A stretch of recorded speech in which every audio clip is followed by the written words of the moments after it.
नमस्कार, मेरा नाम है गौरव पाल। आप देख रहे हैं राजपथ।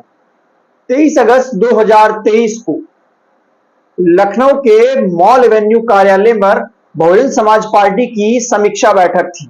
इस समीक्षा बैठक में कई बड़े फैसले लिए गए।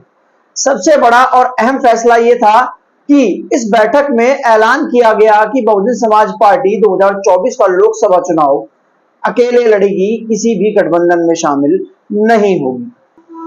साथ ही साथ इस मीटिंग में आकाश आनंद भी नजर आए।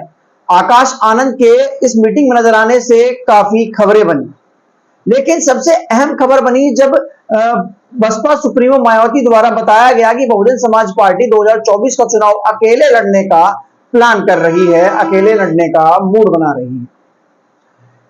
इस फैसले के बाहर आते ही तमाम मीडिया में चर्चाएं होने लगी और काफी सारे डिजिटल मीडिया के मीडिया हाउसेस ने खबर चलाई कि ऐसा कर बहुजन समाज पार्टी भाजपा को फायदा पहुंचा रही है। ऐसा कर बहुजन समाज पार्टी और बसपा सुप्रीमो मायावती भाजपा के पक्ष में काम कर रही है। इंडिया गठबंधन में ना शामिल होने से भाजपा को फायदा होगा अगर बसपा इंडिया गठबंधन में शामिल नहीं होती है।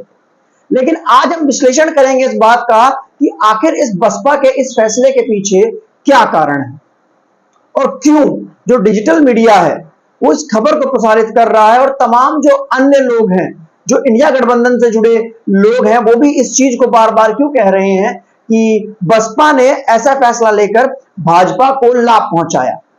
जी हां, सबसे पहले आपको बता दें कि लोकसभा चुनाव से पहले 3 राज्यों में विधानसभा चुनाव है, मध्य प्रदेश, राजस्थान, छत्तीसगढ़, उसके बाद तेलंगाना में भी है। अब अगर हम बात करें मध्य प्रदेश, राजस्थान और छत्तीसगढ़ की, तो यहां पर बहुजन समाज पार्टी का कैडर है, बहुजन समाज पार्टी वहां पर सक्रिय है, बहुजन समाज पार्टी वहां पर एक्टिव है। राजस्थान में बहुजन समाज पार्टी एक्टिव है, राजस्थान में कांग्रेस की सरकार है। मध्य प्रदेश में बहुजन समाज पार्टी एक्टिव है, वहां पर भाजपा की सरकार है। छत्तीसगढ़ में बहुजन समाज पार्टी एक्टिव है, अपने कार्यक्रम कर रही है, विधानसभा चुनाव की तैयारी कर रही है, वहां पर कांग्रेस की सरकार है। अब बहुजन समाज पार्टी की जो सुप्रीमो है, उन्होंने कहा कि हम 24 का चुनाव अकेले लड़ेंगे। इसके पीछे क्या कारण है, क्या रणनीति हो सकती है, इस बात का भी हम विश्लेषण करने की थोड़ी सी कोशिश आज करेंगे। देखिए, ये जो फैसला है वो इस समय का है, लेकिन जो असली फैसला है गठबंधन में जाने का या ना जाने का, वो मुख्यतः इन 3 विधानसभा चुनाव के जो परिणाम आएंगे उसके बाद डिसाइड किया जाएगा। इन 3 राज्यों के विधानसभा चुनाव के परिणाम से पहले कुछ भी नहीं कहा जा सकता, क्योंकि जो बसपा सुप्रीमो मायावती हैं वो अपने ऐसे फैसलों की वजह से जाने जाती है जो कि एकदम से लिए जाते हैं। मुख्यतः ये जो 3 राज्य के चुनाव हैं, ये बसपा का फ्यूचर डिसाइड करेंगे 2024 के लोकसभा चुनाव में, और इन राज्यों के नतीजे सबसे इंपॉर्टेंट होंगे। जिस प्रकार से बहुजन समाज पार्टी राजस्थान में, मध्य प्रदेश में, छत्तीसगढ़ में काम कर रही है, तो अनुमान लगाया जा रहा है कि वहां पे उनका परिणाम अच्छा हो सकता है। राजस्थान में आकाश आनंद संकल्प यात्रा लेकर निकले हैं, मध्य प्रदेश में आकाश आनंद जो है नेशनल कोऑर्डिनेटर, वो तमाम काम कर रहे हैं, तो लीड कर रहे हैं वहां पर। तो उसका रिजल्ट क्या मिलता है ये देख रही है बहुजन समाज पार्टी। और तमाम बार बार विपक्ष की ओर से कहा जाना कि विपक्ष की ओर से कहना कि बसपा को इंडिया गठबंधन में शामिल होना चाहिए, बसपा को इंडिया गठबंधन में शामिल होना चाहिए, बार बार अखिलेश यादव ये बात बोल रहे हैं कि बसपा को इंडिया गठबंधन में शामिल होना चाहिए। तो ये बात तो इंडिया गठबंधन भी जानता है कि बिना बसपा के वो एनडीए को वो टक्कर नहीं दे सकते। अब ऐसे में जब बहुजन समाज पार्टी को अपनी इंपॉर्टेंस पता लग रही है कि हम इस चुनाव के लिए, लोकसभा चुनाव के लिए इतने ज्यादा महत्वपूर्ण है, इतने ज्यादा इंपॉर्टेंट है कि हम किसी का भी खेल खराब कर सकते हैं, तो हम नेगोशिएशन क्यों ना करें और हम इन विधानसभा चुनाव के नतीजों का इंतजार क्यों ना करें और यहाँ पे अपने आधार को क्यों ना देखें। अगर हम यहाँ पर अच्छा परफॉर्मेंस कर रहे हैं तो हम इंडिया गठबंधन में अच्छे वेटेज के साथ जाएंगे, ज्यादा सीटों की मांग करेंगे, ताकि 24 के चुनाव में हम निर्णायक साबित हो और एक बड़ा दल बनकर निकले। तो ये जो चीजें चल रही हैं और इसी चीज का डर इंडिया गठबंधन में है। अब आप बताइए, राजस्थान में कांग्रेस की सरकार है और वहां पर जो मेन अपना मुद्दा लेकर चल रही है बसपा, वो दलितों, पिछड़ों, शोषितों, वंचितों पर अत्याचार को लेकर चल रही है। अब ऐसे में अगर इंडिया गठबंधन में पहले ही बसपा शामिल हो जाएगी तो वहां पर जो उनका वोटर है, वहां पर जो बहुजन समाज पार्टी का वोटर है, कैडर है, उस पर क्या असर पड़ेगा? उस पर वहां पर क्या असर पड़ेगा? क्योंकि वहां के लोगों में तो सरकार के खिलाफ एंटी कंबंसी है, और खासकर दलितों, शोषितों, वंचितों, पिछड़ों में। अगर पहले से शामिल हो जाएंगी तो राजस्थान में नुकसान हो जाएगा, छत्तीसगढ़ में नुकसान हो जाएगा, मध्य प्रदेश में भी नुकसान होगा। ये तमाम चीजें हैं जिसको लेकर बहुजन समाज पार्टी इस समय काम कर रही है, और मुख्यतः राजस्थान, मध्य प्रदेश और छत्तीसगढ़ के चुनाव के नतीजे का इंतजार कर रही है। और यह इंतजार इंडिया गठबंधन को भी है, कांग्रेस को भी। अगर बसपा यहां पर अपनी ताकत साबित कर देती, जिस प्रकार से बसपा का कैडर पूरा काम कर रहा है, जिस प्रकार से बसपा के कैडर में इस समय चीजें चल रही हैं, रथ यात्रा चल रही है, पैदल मार्च चल रहे हैं, पूरी पुरजोर कोशिश की जा रही है इन विधानसभा चुनाव में वापसी करने की, तो इस पर नजर इंडिया गठबंधन की बनी हुई है, कांग्रेस की बनी हुई है। मध्य प्रदेश और राजस्थान में ऐसा कोई दल इंडिया गठबंधन में नहीं है जो वहां पर कांग्रेस का विपक्षी हो। बताइए कौन है? मध्य प्रदेश में या राजस्थान में कौन कांग्रेस का विपक्षी दल है जो इंडिया गठबंधन में शामिल है? समाजवादी पार्टी उत्तर प्रदेश में सीमित है, रालोद उत्तर प्रदेश में सीमित है। अगर वहां राजस्थान में जाएगी भी तो गठबंधन में चली जाएगी। लेकिन ऐसा कौन सा दल है? बहुजन समाज पार्टी का कैडर वहां पर है, बहुजन समाज पार्टी का संगठन वहां पर है। तो अभी शुरुआत में जो ये चीजें चल रही हैं अभी, और जो कहा गया है बसपा की ओर से कि हम 24 का चुनाव अकेले लड़ेंगे, तो जाहिर सी बात है ये एक मैसेज देना है कि हम मजबूत हैं और किसी का भी खेल खराब कर सकते हैं। अब क्या पता अंदरूनी बातें चल रही हो, बसपा जो है वो बड़ा वेटेज मांग रही हो और इंडिया गठबंधन वो देने के लिए तैयार ना हो।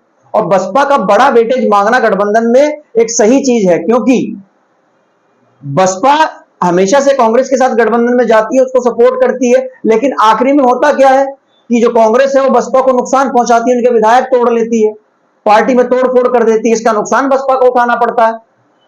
तो ऐसे में अगर बसपा अपनी अहमियत जान चुकी है, और बसपा की अहमियत इंडिया गठबंधन को भी पता है, तमाम दल, अखिलेश यादव हो या फिर तमाम लोग जो बसपा को शामिल करने के लिए होड़ में लगे हुए हैं, और बसपा अगर उनको अपनी अहमियत एहसास करवा रही है तो उसमें गलत क्या है?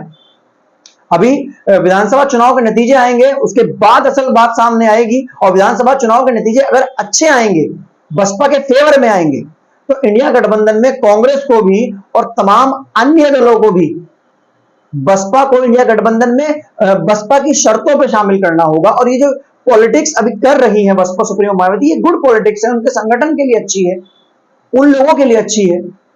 जिस प्रकार से आकाश आनंद इस समय तमाम राज्यों में घूम रहे हैं, राजस्थान, मध्य प्रदेश, बिहार, अब कल वो उत्तर प्रदेश भी आए थे, बताया जा रहा है कि उत्तर प्रदेश में ऐसा कुछ शुरू होगा। तो बसपा अपनी ताकत झोंक रही है चारों तरफ, और इन 3 राज्यों के चुनाव के बाद वो अपनी ताकत, जब नतीजे आएंगे तो अपनी ताकत का एहसास करवाएगी, और फिर इंडिया गठबंधन को जो वेटेज वो मांग रही है, शायद ज्यादा मांग रही हो, वो शायद देना पड़े, वो अभी देना ना चाह रहे हो। तो बसपा अपनी अहमियत का एहसास करा रही है, बसपा बता रही है कि देखिए हम अकेले भी लड़ सकते हैं, अगर आपको हमको लेना है तो हमारी शर्तों पे, हम आपकी शर्तों पे नहीं आएंगे। अब शायद इंडिया गठबंधन वो शर्तें मानने के लिए तैयार ना हो, और इसलिए बसपा सुप्रीमो मायावती और बसपा जो है वो राजस्थान, मध्य प्रदेश में अपना जो क्या नाम है नतीजों का इंतजार कर रहे हो, और वहां पे अपने परफॉर्मेंस के दम पर और अच्छे से नेगोशिएट कर सकें, और फिर शायद कांग्रेस और इंडिया गठबंधन को बसपा को उसका हिस्सा जो मांग रही है वो देना पड़े। क्योंकि आपको बता दें कि जो हिंदी भाषी बेल्ट है, इसमें इंडिया गठबंधन को बहुजन समाज पार्टी अपने साथ चाहिए ही चाहिए, अगर उनको भाजपा को हराना है तो। क्योंकि भाजपा के पास जो हिंदुत्ववादी विचारधारा है वो हिंदी भाषी बेल्ट में बहुत ज्यादा सक्रिय है, और उसको अगर कोई हरा सकता है या फिर उसको कोई अगर टक्कर दे सकता है तो वो बहुजन विचारधारा है और बहुजन वोटर है। इंडिया गठबंधन और कांग्रेस तमाम बार बार चंद्रशेखर, अगर ऐसा ही है इंडिया गठबंधन, तो चंद्रशेखर को बड़े मायने पर इंडिया गठबंधन में क्यों नहीं शामिल किया जा रहा है? चंद्रशेखर को अखिलेश यादव बहुजन समाज का नेता कहते हैं, बड़ा नेता कहते हैं, तो उनको क्यों नहीं शामिल कर ले रहे पैन लेवल पे, बड़े लेवल पे? क्योंकि वो भी जानते हैं कि चंद्रशेखर बसपा को रिप्लेस नहीं कर सकते हैं। चंद्रशेखर को दिखाकर वो सोचते हैं कि हम बसपा को डरा देंगे, देखिए हम चंद्रशेखर को ले आए हैं। लेकिन ये बात बसपा भी जानती है, ये बात इंडिया गठबंधन भी जानती है कि बसपा कभी भी, कि चंद्रशेखर कभी भी बसपा को रिप्लेस नहीं कर पाएंगे। और आज का विश्लेषण ये निकल कर आया, और इसी वजह से जो मीडिया में खबरें चल रही हैं, जो तमाम डिजिटल मीडिया है, जो तमाम कांग्रेस पोषित मीडिया है, जो इंडिया गठबंधन का पोषित मीडिया है, वो सभी खबरें चला रहे हैं। वो तमाम जो वोटर्स हैं और एक माहौल बनाना चाहते हैं कि बसपा जो है वो भाजपा की बी टीम है। कैसे बी टीम है भाई, कैसे बी टीम? घोषित चुनाव में कैंडिडेट नहीं दिया, बी टीम होती तो कैंडिडेट देती। बसपा भाजपा की हिंदुत्ववादी विचारधारा पर सीधे प्रहार करती है, बताइए कोई और दल करता है क्या? कैसे बी टीम हो गई? ये तमाम चीजें हैं जो अभी खुलकर सामने आई हैं। समीक्षा बैठक के बाद जो चर्चाएं चल रही हैं उस पर हमने आज विश्लेषण करने की कोशिश की। आपको ये विश्लेषण कैसा लगा हमको कमेंट कर जरूर बताइएगा।